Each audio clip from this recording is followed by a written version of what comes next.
Like damn, she wanna afford a taxi. I say I own it, and she got it. What's good? It's your boy Jay. That's me. Let's get into Smackdown from August the 16th, 2024. An okay show. Smackdown continues to be in a run-of-the-mill type of state. Not much happened on this show. And we're still building towards Bash in Berlin. So before we get into the review, a quick bit of news and notes. So Bobby Lashley is officially no longer with WWE. He has now been moved to the alumni section, and he is now officially a free agent, which is great. I said it before, and I'll say it again. Bobby Lashley needs to avoid AEW like the plague, and he should go to TNA. TNA would use Bobby Lashley to the utmost, and the Hurt Business would thrive in TNA, and Bobby Lashley would dominate in TNA.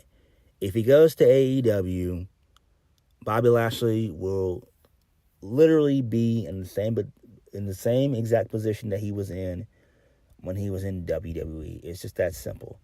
Tony Khan has never really cared about big men. Look at Wardlow. Look at Will Hobbs. Look at Miro. Look at those three guys as examples. And so if I was Bobby Lashley, I would go and work for TNA. So hopefully he shows up at Emergence, him and MVP and Shelton Benjamin. Hopefully they'll show up at Emergence in a couple of weeks. But if Bobby Lashley decides to go to AEW, it will be a massive mistake. So we'll see how that all plays out. So we kicked the show off with the Nia Jax celebration. So Tiffany, Stratton, and Pretty Deadly, they're in the ring. So there are pink and white balloons in the ring. And Tiffany introduces Nia Jax, the new WWE Women's World Champion. So Nia Jax comes out. She's sitting on a throne, which is on a table, and it's being pushed down to the ring. So Nia Jax begins to get to the ring, and Pretty Deadly, they immediately bow down to Nia Jax, and then Tiffany Stratton places the Women's Championship onto Nia Jax's shoulders. So Nia tells Tiffany that she shouldn't have done all this. Tiffany says, it's no biggie. It's Nia's big moment. After everything Nia did for her, she wanted to give back. Nia tells her it's an awful lot of pink, and Tiffany asks her if she likes it. Nia tells Tiffany she appreciates her, but it's not her style. Her style is more destruction, and she proved that at SummerSlam when she destroyed Bayley, and she proved that she's a woman of her word when she said she would take the title from Bayley, and she did. Not only is she the queen, the queen of the ring, she's the new women's WWE champion. So the fans boo. Pretty Deadly, they begin to bow down to her again. Nia says everyone in the locker room better Nia Jax says everyone in the locker room better bow down to her. Nia says, what better way to start than have Tiffany bow down to her? Tiffany asks if she wants her to bow down right now, and she's glad that they're on the same page. That's why she brought Pretty Deadly, because they'll sing her a song, and after that, they'll bow down to her. So Pretty Deadly, they say this is the preview of a Pretty Deadly, the musical, which was great. So Pretty Deadly, they begin to sing their song about Nia and about how great she is, and they begin to dance. And then 2 seconds later, lame-ass, boring-ass Mia Yim, a.k.a. Michin, she interrupts things, and she beats the shit out of all of them with a kendo stick. And then Tiffany, Stratton, and Nia Jax, they dip out. And Pretty Deadly get the shit beat out of them via kendo sticks by Michin. Oh, boy. Oof. I mean, this was a fine segment. I get where they're going with this, but it doesn't make any sense. I just don't get it. I really don't. I'm not a fan of Michin. I think she should go back to TNA. Moving on. So, we go backstage. So we see Bianca Belair, Jade Cargill, and Naomi. So they're watching. They all talk about how they're going to win back the women's World Tag Team Championships. Carmelo Hayes, he walks in with his shades and headphones on. He interrupts them. He asks them if they're showing up to his after party after he beats Andrade. And Jade tells him that Andrade has 2 wins against him. And then they walk away. That was pretty funny. So this leads us to the first match of the night. That being Andrade versus Carmelo Hayes. This is the 3rd time. So Carmelo gets a win. He wins. So he won by doing a sunset flip, and then he grabs Andrade's legs, and then that's how he gets the win. So this is fine. And then post match, Carmelo Hayes begins to gloat in Andrade's face. So Andrade's about to leave, but Carmelo grabs him, and then both guys start to brawl and everything else. And that was the end of the segment. This is fine, I guess, but I guess they'll do the 4th rematch again, probably next week, and then they'll be 2-2. I don't know, man. I don't know what Triple H is doing. I really don't. But Andrade seems to be massively over. The crowd loves Andrade. But it just seems like Carmelo Hayes and Andrade are both at standstills. And Triple H really has no idea how to book Carmelo Hayes or Andrade. That's just the fact. It's the fucking truth. Moving on. So, we go backstage and Solo, he's with Tama Tonga in his locker room. Tama Tonga tells him when Roman Reigns gets in the ring, he'll rip him limb from limb. Solo tells him he appreciates that, but he's the tribal chief, and that if Roman takes the Ulafala from him, Roman becomes the tribal chief, and Tama Tonga will acknowledge him, and he, Solo, will acknowledge Roman too. That's if Roman can take it back from him. What the hell? What kind of storytelling is this shit? This makes no sense. I don't understand. I don't. Moving on. So, we get another vignette from Giovanni Vinci. I forgot to mention this last week. He was there. He got his first vignette last week. And he got his second vignette this week. So this is great. He's just saying that he's going to put the Smackdown locker room on notice and everything else. So I like it. Hopefully he gets used. I doubt it. Remember on Raw when Ludwig Kaiser, he got all his vignettes and stuff, and Triple H didn't do jack shit with him, and now he's just back to introducing Gunther. And that's it. He's not really doing much of anything outside of his feud with Sheamus. So, yeah. But hopefully Triple H uses him. We'll see. We shall see. Moving on. Another rematch. Ugh. So, Blair Davenport actually defeats Naomi. So she wins via the Kamigoye knee strike for the 1, 2, 3. okay, this is fine, I guess. Does it really matter? No, not really, because they're going to do another rematch in due time. Again, Blair Davenport, I really do think she should be back down in NXT. I think Triple H called up way too many NXT women that he's not even used. Like, another one that comes to mind immediately is, what is her name?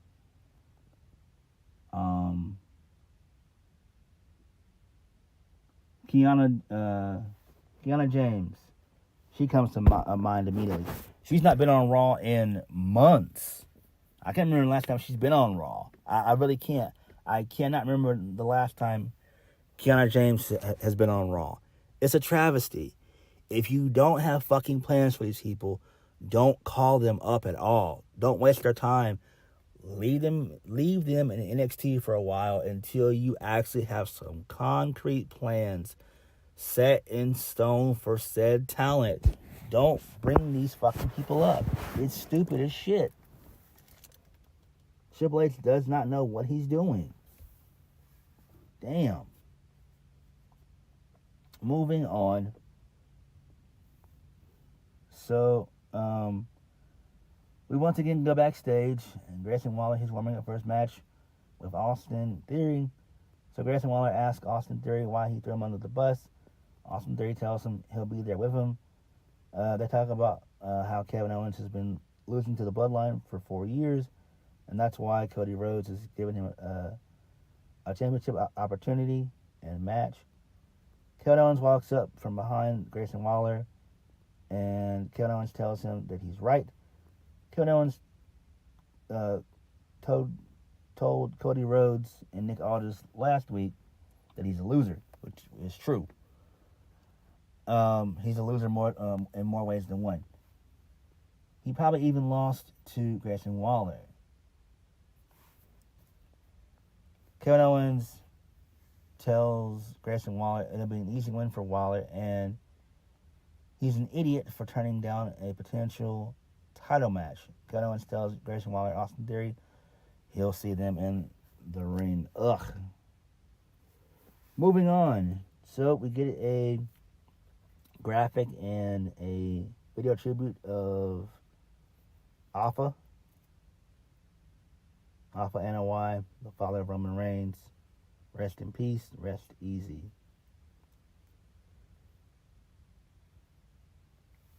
So, this leads us into Kevin Owens versus Grayson Waller.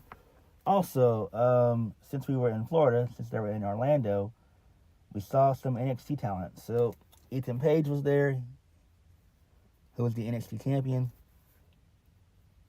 So, Kevin Owens gets the win. He wins via the pop-up powerbomb, which he hadn't done in years. He's basically done the stunner for years as his finish.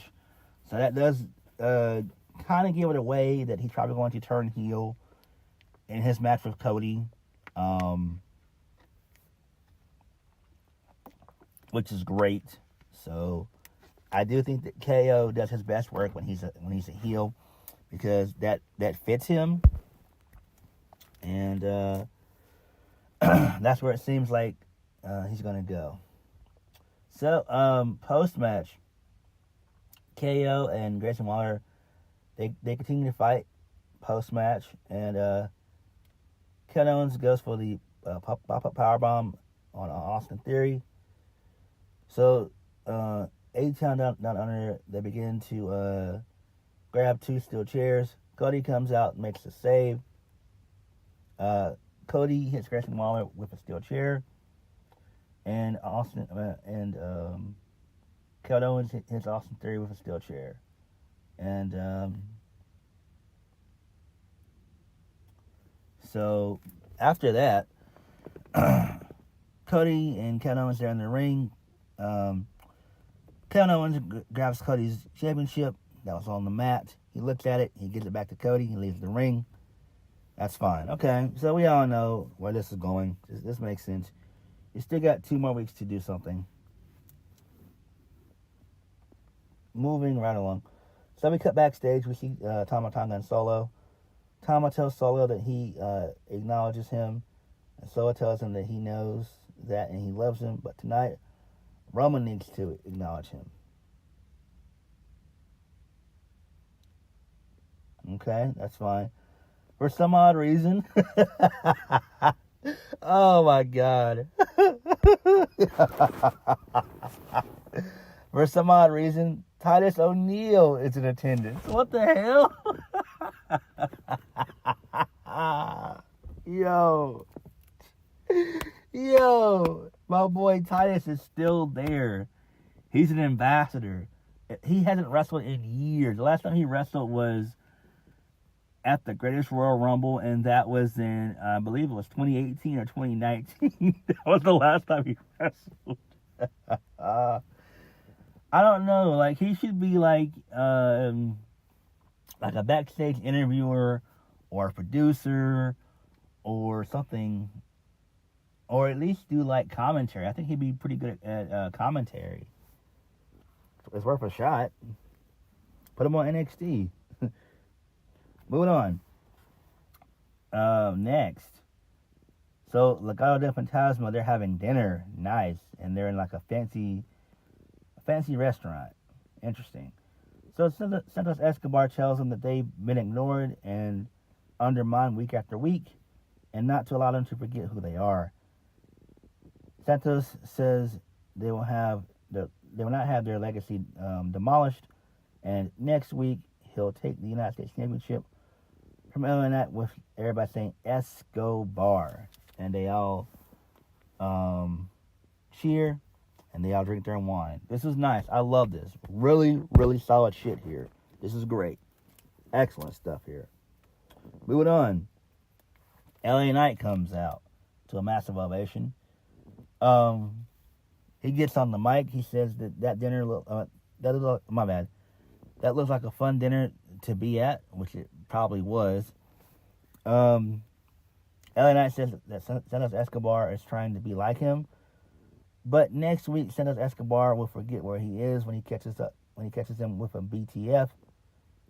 As for himself, he won't forget where they'll be. The nation's capital, meeting the nation champ. I love that line. That was great. LA Knight doesn't have the time to worry about Santos Escobar. He tells Escobar to call him what he wants, but any week he wants, he'll put him on his ass and still be United States champion. Everybody saying LA Knight, yeah. So that's fine. Moving on. So, we go backstage, and Michin, she's leaving the office of Nick Aldis. So Chelsea Green and Piper Niven, they stop Michin, and Chelsea Green thanks her for ruining Nia and Tiffany's ceremony. So Chelsea tells her that she's going to help Michin out there earlier on, but it was a lot of fun watching her attack Nia. And then then Michin tells Chelsea that she just spoke to Nick Aldis, and she's going to get a title match next week. Oh my God. So this pisses off Chelsea and Piper Niven, and then they storm into Nick's office, and then Nia Jax comes in from behind, and she pushes Michin on the door. She was about to do some more damage, but Nick Aldis came out to break it up. Okay, this is fine, I guess. Moving on. Main event of the evening, long match. The Street Profits, they defeat DIY. They are the new number one contenders to the tag team championships. All right, this is fine, but way too damn long. I forgot to mention Trick Williams was he was out in the crowd as well for this, so that's fine. I'm shocked that they didn't have any segments for these guys. They just had them there as, people in the crowd, but it is what it is. That's just life. Moving on. So, Solo and Tama Tonga, they come out. So the fans begin to chant OTC. Solo says they don't want to acknowledge him. he knows one man who needs to acknowledge him, and that's Roman Reigns. He says if Roman wants the Ulafala back, come out and take it from him. So Roman comes out. They begin to brawl. Roman takes out Tama Tonga. They have a little fight for a small bit. Roman clears the announce table. Solo hits Roman from behind. He's about to go for a Samoan spike, but Roman ducks. He hits him with a Superman punch, and then a spear. And then Roman grabs the Ulafala. He places it around his neck, and that was it. But my boy, Jacob Fatu, who showed up, he hits Roman Reigns with a super kick. So he is, my bad. So Jacob Fatu is actually legitimately injured. He's still wearing a boot on his right foot. So, wow. But Jacob beats the shit out of Roman Reigns. He hits him with a super kick. And Solo, Tama Tonga, and Jacob, they powerbomb Roman Reigns to the announce table. They throw him back into the ring. And then Solo stands atop of Roman Reigns. And I believe it was Tama Tonga who places the Ulafala around the neck of Solo. And then they do the ones. And then that was the end of Smackdown. So that was fine. It makes perfect sense. Roman getting his ass kicked was kind of obvious. It made sense. We definitely see where this is going. So I'm down for it. So eventually Roman's going to get help. We should see Jimmy Uso come back. And we should see either Sami Zayn come back first or Jey Uso come back first. I would assume they're probably going to have Sami come back as well as Jimmy. Because Jimmy and Jay still have to reconcile, and that could take some time. So I'm fine with that. But they'll reconcile, and we all know where this is setting up. It's setting up for a massive 6-man tag. Basically, it would be Solo and the Guerrillas of Destiny versus the original Bloodline, Roman Reigns, and the Usos. And then, come War Games, we're going to get the mega 8-man tag, the original Bloodline, which is Roman, the Usos, and Sami Zayn versus the new Bloodline, Jacob Fatu. Solo Sikoa, Jacob Fatu, and the Guerrillas of Destiny. So this is where all this is leading. SmackDown was fine. Like I said, it was at a standstill. It continues to be at a standstill.